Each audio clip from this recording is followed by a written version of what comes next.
Yeah, there are two major events. One is when I started to work as a journalist, I went to California and had the opportunity to visit The Well, which was at that time an online community that was very fashionable among journalists, and which showed me how to use online media in a very early stage of the internet for distributing content and also for having interactions with readers and with users.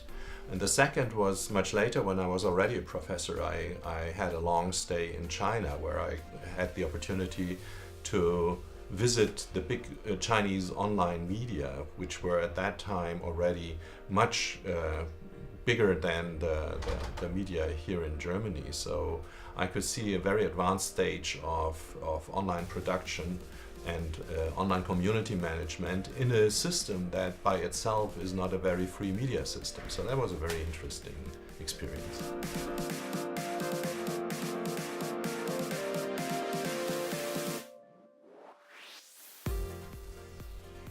Well, mostly to opening up perspectives.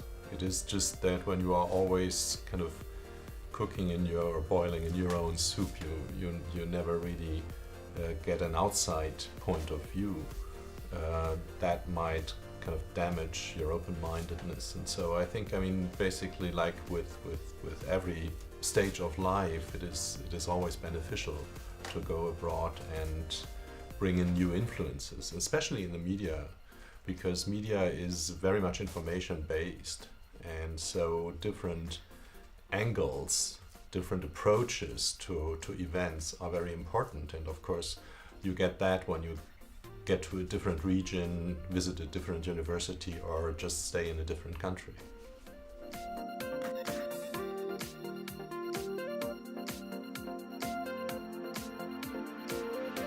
Oh, I think first of all they should find out for themselves what are the topics that are interesting to them, and then whether there are any regions that are of special interest. So, it's all about following your inner guide and your inner passions.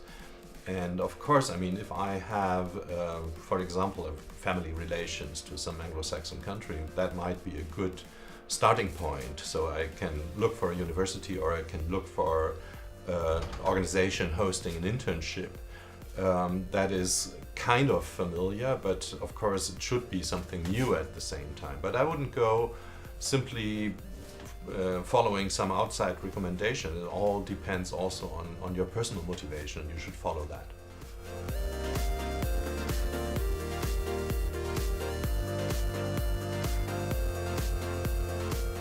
We have very good conditions for studying here. It's all working in small groups.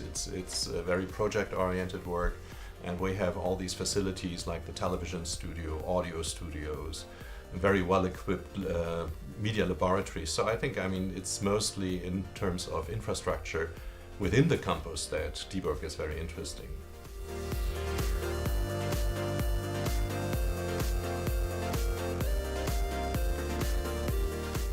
It's a kind of cozy place.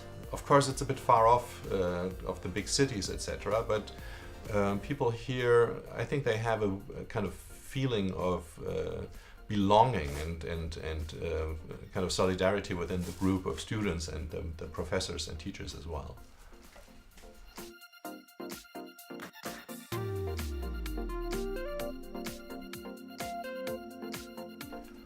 Oh, sometimes, of course, there is a language barrier, and we have this language barrier more when the students that come from different countries and are not capable of speaking German, but not even capable of speaking English. So I think, it's very important that for exchange students from abroad that you have at least a basic skill in speaking English.